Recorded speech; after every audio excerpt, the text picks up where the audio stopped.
वंदे मातरम है दिल की धड़कन, इसे लड़ाई की दीवार ना बनाओ, माँ के नाम पर नफरत की राजनीति का बाजार ना सजाओ। हम सम्मान से कहेंगे फर्ज है हमारा, पर किसी नागरिक की आजादी पर पहरा ये संस्कार नहीं हमारा। इतिहास पे बात होगी, जो आज नहीं है उन पे बात होगी, लेकिन वर्तमान पे भी तो बात होनी चाहिए ना। वर्तमान पे इतिहास से हमें सीख लेनी चाहिए। आज के हाल है देश के, बुनियादी सुविधाएं लोगों को नहीं मिली, रोटी कपड़ा मकान की व्यवस्था नहीं है, और जुल्म जाति अन्य अत्याचार दलितों पे, पिछड़ों पे, मुसलमानों पे, आदिवासियों पे लगातार जारी। और कोई कहने सुनने वाले जब भी कोई अपनी आवाज उठाएगा उसको देश विरोधी घोषित कर दोगे, धर्म विरोधी घोषित कर दोगे। धन्यवाद सभापति महोदया। मैं इस सदन का ध्यान भारत के राष्ट्रीय गीत वंदे मातरम के इतिहास और उसके राष्ट्रीय महत्व और उसकी संवैधानिक स्थिति की ओर आकर्षित करना चाहता हूं। हालांकि सब लोग इस पे बोल चुके, लेकिन जो हमें सुनने वाले हैं वो भी सुनेंगे, तो इस पे चर्चा करनी बहुत जरूरी है। वंदे मातरम कोई साधारण गीत नहीं है, ये भारत की आजादी की लड़ाई का सबसे प्रचलित उद्घोष रहा है। प्रख्यात बांग्ला लेखक बंकिम चंद्र चटर्जी ने इसे वर्ष 1875 में लिखा था, और 1905 में जब लॉर्ड कर्जन ने बंगाल विभाजन की घोषणा की, तब यह गीत ब्रिटिश शासन के विरुद्ध जन प्रतिरोध का गूंज बन गया।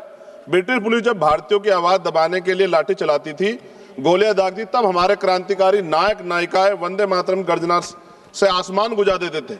अनेकों वीरों ने फांसियों के तख्ते पर चढ़ते हुए गोलियों का सामना करते हुए अंतिम शब्द वंदे मातरम ही कहे थे। इतना ही नहीं, अंग्रेजों ने इस गीत से इतने भयभीत हुए कि उन्होंने इस पर प्रतिबंध लगा दिया।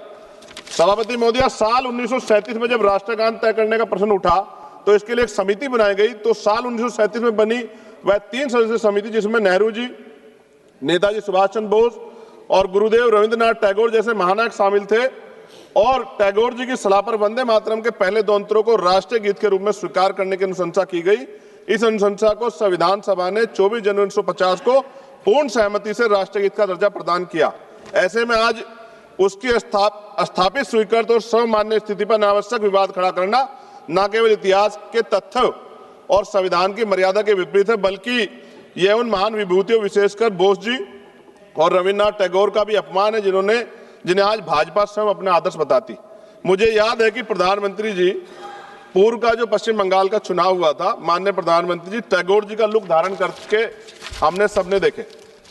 ऐसे में उन्हें टैगोर जी की स्पष्ट सलाह पर निर्धारित राष्ट्रीय गीत की स्थिति पर सवाल उठाना उनके विचारों और उनके ऐतिहासिक समिति दोनों के प्रति असम्मान की श्रेणी में आता है। माननीय सभापति जी, 24 जनवरी 1950 को संविधान सभा द्वारा राष्ट्रीय गीत घोषित किए जाने के बावजूद यह भी सत्य है कि संविधान में अनुच्छेद 51A के तहत राष्ट्रगान जन गण मन का सम्मान करना अनिवार्य है, जबकि वंदे मातरम के लिए कोई संवैधानिक बाध्यता नहीं बनाई गई।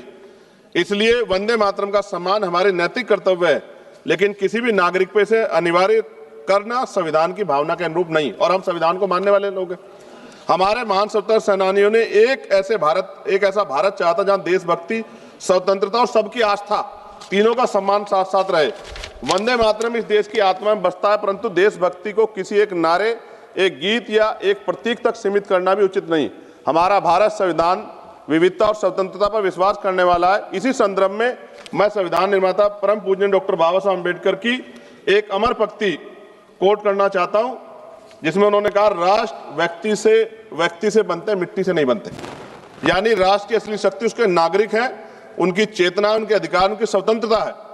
मैं इस सदन में ये भी कहना चाहता हूं कि वंदे मातरम हमारा गर्व है, हमारी विरासत है, लेकिन गर्व को कभी जबरन थोपा नहीं जाता, गर्व दिल से स्वीकार किया जाता है। वंदे मातरम वो गीत है जिसने अंग्रेजी साम्राज्य हिला दिया था। आज इसे राजनीति में घसीटना, उसकी मान्यता को कम करना। वंदे मातरम हमें जोड़ता है, तोड़ने की पहचान भी बताता है। जब इसे हथियार बनाए और उनकी नीयत देश नहीं, सिर्फ आपकी अपनी राजनीति चमकाना हो। सभापति महोदया, आज भी अगर कहीं कोई आंदोलन होता, मैं एक अधिवक्ता हूं, उत्तराखंड के देहरादून में अधिवक्ता 29 दिन से कड़क ठंड में बैठे हैं, इसी राष्ट्रगीत को गुनगुनाते हुए आंदोलन कर रहे हैं कि हमें सरकारी चैम्बर सरकार उत्तराखंड की दे। मैं बात आपको इसलिए कह रहा हूं, हमने किसान आंदोलन देखे, पहलवान बेटियों का आंदोलन देखा, अध्यापकों का आंदोलन देखा, युवाओं का आंदोलन देखा, लेकिन मैं ये भी मानता हूं कि सत्ता इस पर राजनीति कर रही है। और अंत में सभापति महोदया, वंदे मातरम है दिल की धड़कन, इसे लड़ाई की दीवार मत बनाओ, इसे लड़ाई की दीवार ना बनाओ, माँ के नाम पर नफरत की राजनीति का बाजार ना सजाओ। हम सम्मान से कहेंगे फर्ज है हमारा, पर किसी नागरिक की आजादी पर पहरा ये संस्कार नहीं हमारा। सभापति जी, इतिहास पे बात होगी, जो आज नहीं है उन पे बात होगी, लेकिन वर्तमान पे भी तो बात होनी चाहिए ना। वर्तमान पे इतिहास से हमें सीख लेनी चाहिए। आज क्या हाल है देश के, बुनियादी सुविधाएं लोगों को नहीं मिली, रोटी कपड़ा मकान की व्यवस्था नहीं है, और जुल्म जाति अन्य अत्याचार दलितों पे, पिछड़ों पे, मुसलमानों पे, आदिवासियों पे लगातार जारी। और कोई कहने सुनने वाले जब भी कोई अपनी आवाज उठाएगा उसको देश विरोधी घोषित कर दोगे, धर्म विरोधी घोषित कर दोगे। इस प्रथा से क्या देश आगे बढ़ सकता है? एक ऐतिहासिक प्रमाण बता रहा हूं जी, खत्म करते हुए ऐतिहासिक प्रमाण बता रहा हूं। राम प्रसाद मिसमिल जी ने आजादी की लड़ाई के लिए हिंदुस्तान रिपब्लिकन एसोसिएशन बनाया चारे, लेकिन जब उन्हें लगा कि एक धर्म के लोग या एक जाति के लोग या एक क्षेत्र के लोग आजादी की लड़ाई को नहीं लड़ सकते, तो 1928 में शहीद आजम सरदार भगत सिंह जी ने उसमें सोशलिस्ट वर्ड जोड़ा। हिंदुस्तान सोशलिस्ट रिपब्लिकन एसोसिएशन क्यों बनाया? क्योंकि जब हम मिलकर रहेंगे तभी देश आगे बढ़ सकता है। और मुझे पूरा ऐसा लगा जब मैंने सत्ता पक्ष को सुना कि वो राजनीतिक एजेंडे के जरिए सिर्फ मुसलमानों को टारगेट करते हुए इस बहस को लाना चाहते हैं, उनके पीछे उनका कोई और तर्क नहीं। सभापति जी, खत्म करते हुए मैं ये कह रहा हूं, आज का नौजवान अपना हक मांग रहा है, आज की बेटियां उड़ान चाहती है, उनके लिए सरकार पे क्यों योजना नहीं? बस इसी एजेंडे में फंसा के लगातार वो देश के नौजवानों को चलना चाहते हैं। ये ज्यादा दिन चलेगा नहीं। मैं आपके माध्यम सरकार से कहना चाहता हूं कि बुनियादी मुद्दों पर चर्चा करें, बेरोजगारी पर चर्चा करें, महंगाई पर चर्चा करें, महिला सुरक्षा पे, सम्मान पे, उनके सशक्तिकरण पे चर्चा करें, और देश की तरक्की पे मिलकर कैसे आगे बढ़े इस पे चर्चा करें। बहुत बहुत धन्यवाद।